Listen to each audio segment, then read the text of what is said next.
Gideon Hall Badminton. Gor badminton milik pebulu tangkis ganda putra Indonesia yaitu Marcus Fernaldi Gideon. Gor yang diresmikan tanggal 28 Agustus 2020 lalu kini sudah mengalami perkembangan yang cukup pesat, dan tentunya dengan gor ini sedikit banyak sudah memberikan pengaruh ke lingkungan sekitarnya. Renovasi dan juga perbaikan terus dilakukan guna untuk meningkatkan pelayanan kepada para pelanggan, khususnya para pemain badminton yang biasa latihan badminton di gor ini. Bisa kita lihat pada sisi dalam maupun sisi luar gor, dari semua sudut lapangan dan juga sudut bangunan kini sudah dilengkapi dengan perangkat CCTV. Jadi semua aktivitas pengunjung atau para penyewa lapangan akan terpantau oleh CCTV. Dengan adanya CCTV ini diharapkan bisa lebih memberikan keamanan dan tentunya membuat orang yang bermain di sana jadi lebih tenang. Namun bukan berarti dengan adanya CCTV ini kita mengabaikan faktor keamanan. Kita tentunya tetap selalu berhati-hati dalam menaruh barang bawaan. Sebab kejahatan tercipta dikarenakan ada kesempatan, jadi tetaplah waspada dan jangan lalai.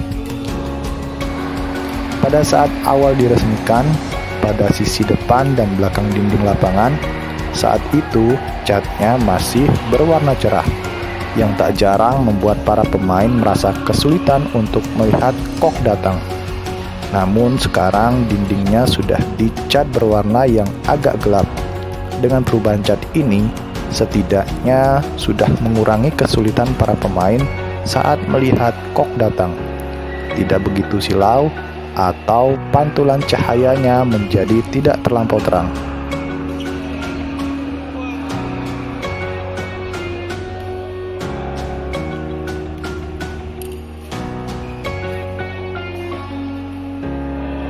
Di beberapa dinding pun kini terpasang beberapa poster atau gambar Gideon yang cukup besar, membuat gor ini tampak lebih variatif dan memberikan warna tersendiri. Kesan prestisius pantas disematkan untuk gor ini.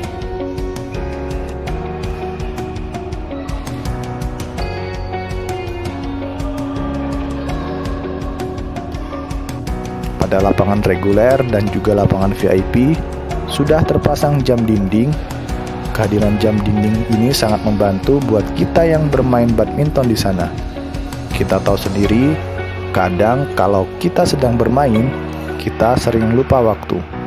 Yang ada jika kita sedang asik-asiknya bermain, tanpa sadar waktu jam sewanya sudah habis.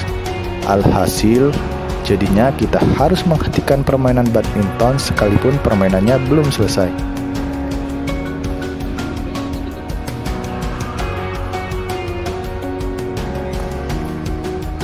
Yang selanjutnya adalah pada sisi wastafel. Dulunya pas baru diresmikan, area wastafel ini belum ada cermin. Namun saat ini sudah dilengkapi cermin di masing-masing wastafelnya. Ya, cukup membantulah.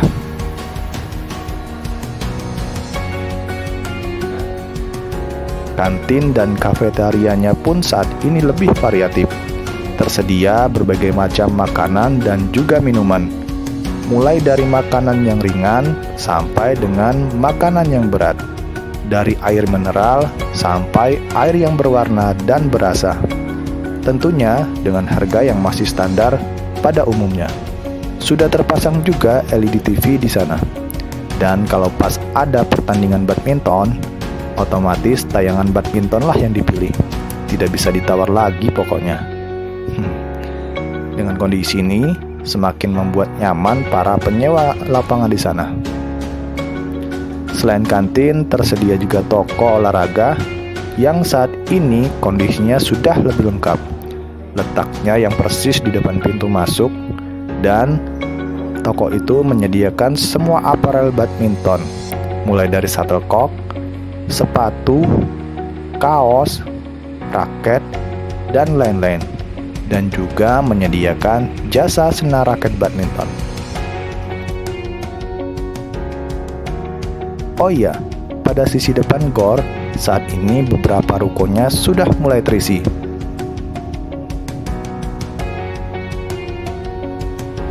Ada yang digunakan untuk menjual minuman kopi dan aneka jenis roti, dan ada juga yang digunakan untuk usaha jasa laundry. Selain disewakan, gor ini juga dipakai untuk melatih anak-anak bermain badminton sejak dini.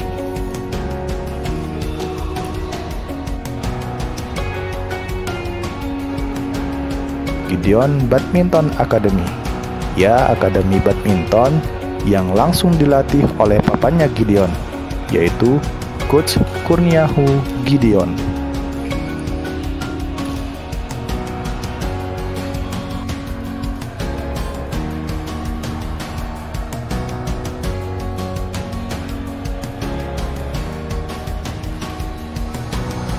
Dan tak jarang Gideon sering secara langsung memberikan contoh cara memukul kok dan menerima kok yang benar kepada adik-adik yang dilatih di sana.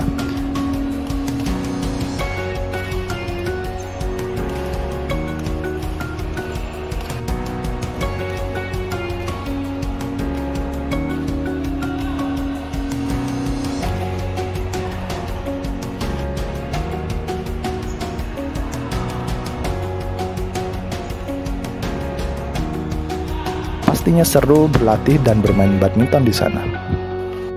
Sejak awal, mulai dari pembangunan gor ini, banyak hal positif yang didapat. Kehadiran gor ini sudah memberikan warna tersendiri untuk roda perekonomian di lingkungan sekitarnya. Bagaimana tidak, beberapa lapangan pekerjaan tercipta setelah gor ini diresmikan. Mulai dari pelatih dan asisten pelatih,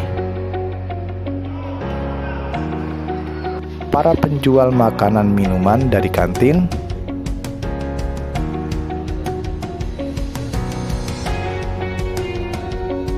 penjaga warung kopi,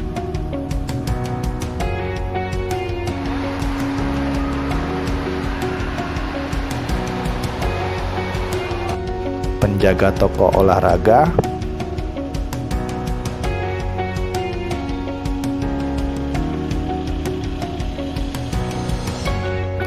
jasa laundry,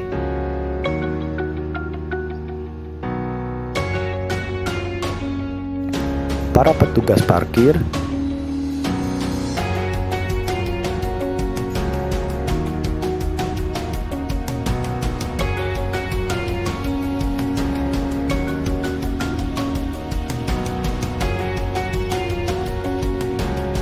dan para cleaning service yang selalu cekatan dalam membersihkan area lapangan ketika sebelum dan setelah dipakai.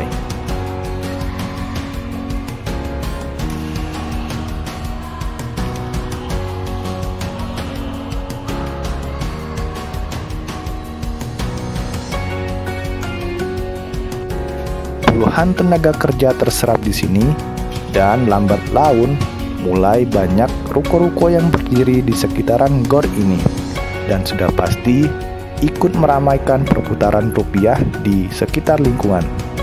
Cukup menarik, bukan? Oh ya, hampir lupa.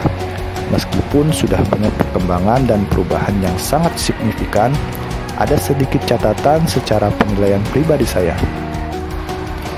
Tetap masih ada yang perlu diperbaiki lagi dari gor ini.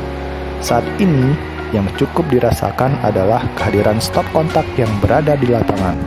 Saya perhatikan pada gor ini tidak menyediakan stop kontak. Di sana hanya tersedia saklar lampu yang digunakan untuk menyalakan maupun mematikan lampu penerangan saja. Di zaman saat ini, saya rasakan ketersediaan stop kontak listrik cukup penting. Memang tujuan utama gor ini adalah untuk berolahraga, untuk bermain badminton. Namun tidak dipungkiri, rata-rata saat ini semua orang pasti membawa HP kemanapun mereka pergi, sekalipun mereka hanya sekedar latihan badminton saja. Nah, kalau pada saat dia membawa HP dan ternyata baterainya sedang ngedrop, atau bahkan kehabisan baterai, mereka pasti bingung mau ngecas baterainya di mana. Jangankan untuk berfoto atau berselfie ria di gor, menerima telepon pun pasti tidak bisa. Saya rasa tidak cukup mahal untuk menambahkan beberapa titik stop kontak di beberapa sudut lapangan, dan juga tidak terlalu berefek terhadap pengaruh kenaikan pemakaian listrik. Ya, kedepannya mungkin perlu dipertimbangkan lagi dari pihak manajemen GOR ini. Demikian informasinya, semoga bermanfaat dan menambah wawasan kita semua. Salam.